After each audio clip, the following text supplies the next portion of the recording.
Welcome to eagle media works. Pregnancy టైంలో వాంతులు రావడం సర్వసాధారణం. ఈ టైంలో ప్రయాణాలు చేయటం, యాసిడ్ రిఫ్లెక్స్ కారణాల వికారం మరింత ఎక్కువ అవుతుంది. నలుగురిలో ఉన్నప్పుడు ఇలా జరిగితే మీ పరిస్థితి మరింత ఇబ్బందికరంగా ఉంటుంది. తరచుగా త్రేణుపులు రావడం, నిలబడలేకపోవడం వంటివి ఎదుర్కోవాల్సి ఉంటుంది. ఈ పరిస్థితిని చక్కబెట్టడానికి, వికారం నుండి ఉపశమనానికి మీరు ప్రయత్నించగల 6 సాధారణ గృహ చిట్కాలను చూద్దాం. అల్లం ప్రతి ఇంట్లో ఖచ్చితంగా లభించే ఉత్తమమైన పదార్థం. వికారం, వాంతులు, కడుపుబ్బరం లేదా జీర్ణ సంబంధ వ్యాధుల చికిత్సకు సూచించదగ్గ ఉత్తమ నివారణగా అల్లం ఉంటుంది. ఒక చిన్న తాజా అల్లం ముక్కను నమలడం లేదా వంటలో వాడటం లేదా అల్లం టీ కాసుకోవడం వంటివి చేయవచ్చు. నిజానికి అల్లం వినియోగం సురక్షితమే, కానీ ఏది కూడా అతిగా చేయకూడదని గుర్తుంచుకోండి. వికారంగా ఉన్నప్పుడు నిమ్మకాయలోని రిఫ్రెషింగ్ టేస్ట్ అద్భుతంగా పనిచేస్తుంది. నిమ్మరసంలో వికారాన్ని కలిగించే ఆమ్లాలను సరిచేయగల గుణాలు ఉంటాయి. ఇవి వికారం నుండి ఉపశమనాన్నిచ్చే బైకార్బోనేట్ సమ్మేళనాలను విడుదల చేస్తాయి. ఒక గ్లాసు గోరువెచ్చని నీటిలో నిమ్మరసం, చిటికెడు ఉప్పు వేసి కలిపి తీసుకోవడం మంచిది. లేదా గ్రీన్ టీలో తేనె, నిమ్మరసాన్ని జోడించి తీసుకోవచ్చు. పెప్పర్మెంట్ ఎసెన్షియల్ ఆయిల్ సువాసన కూడా వికారం తగ్గించడానికి సహాయపడుతుంది. ఒక అధ్యయనం ప్రకారం పెప్పర్మెంట్ ఆరోమాథెరపీ అన్ని సందర్భాల్లోనూ వికారాన్ని 75% తగ్గించడంలో ప్రభావవంతంగా పనిచేసిందని తేలింది. మీరు మీ చేతి మీద కొన్ని చుక్కల పెప్పర్మెంట్ ఎసెన్షియల్ ఆయిల్ వేసి రుద్దుకుని వాసన చూడవచ్చు. పెప్పర్మెంట్ నూనె వాసన సురక్షితం. భారతీయ వంటకాలను తయారు చేయడానికి ఉపయోగించే కొన్ని సుగంధ ద్రవ్యాలు కూడా వికారం లక్షణాలను తగ్గించడానికి ఉపయోగిస్తారు.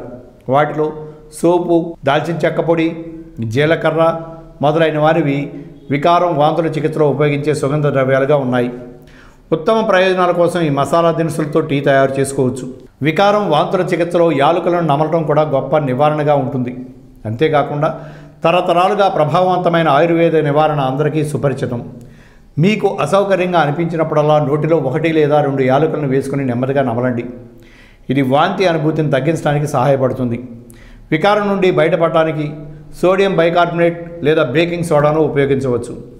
ఒక గ్లాసు గోరువెచ్చని నీటిలో 1/2 టీ స్పూన్ బేకింగ్ సోడాను కలిపి తీసుకుంటే ఉపశమనం లభిస్తుంది.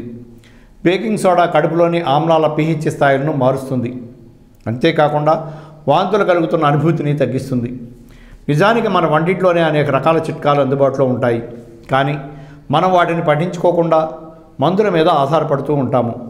మందులు కెమికల్స్ కూడుకుని ఉన్న కారణంగా అవి తాత్కాలిక ఉపశమనాన్ని ఇచ్చినప్పటికీ తర్వాతి కాలంలో దుష్ప్రభావాల కారణంగా మారే అవకాశాలు లేకపోలేదు. కాబట్టి వీలైనంత వరకు గృహ చిట్కాలను అనుసరించడమే మేలని న్యూట్రిషనిస్టులు సిఫార్సు చేస్తున్నారు. కానీ మీ ఆరోగ్య పరిస్థితిని అనుసరించి డాక్టర్ సూచన మాత్రం తప్పనిసరిగా ఉంటుందని మర్చిపోకండి. ఈ గృహ చిట్కాలు దుష్ప్రభావాలను కలిగి ఉండవు, పైగా మీకు తక్షణ ఉపశమనానికి సహాయపడతాయి. ఉదాహరణకు, మీరు మందులు వాడుతున్నప్పటికీ కొన్ని సందర్భాల్లో వికారం తగ్గకపోవచ్చు. అప్పుడు మందుల డోసేజ్ పెంచరు కదా. అటువంటప్పుడు ఈ గృహ చిట్కాలను పాటించి చూడండి, ఫలితం మీకే తెలుస్తుంది.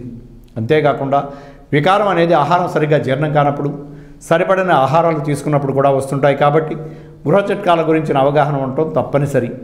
Thanks for watching eagle media works. Like and subscribe Eagle Health and Beauty.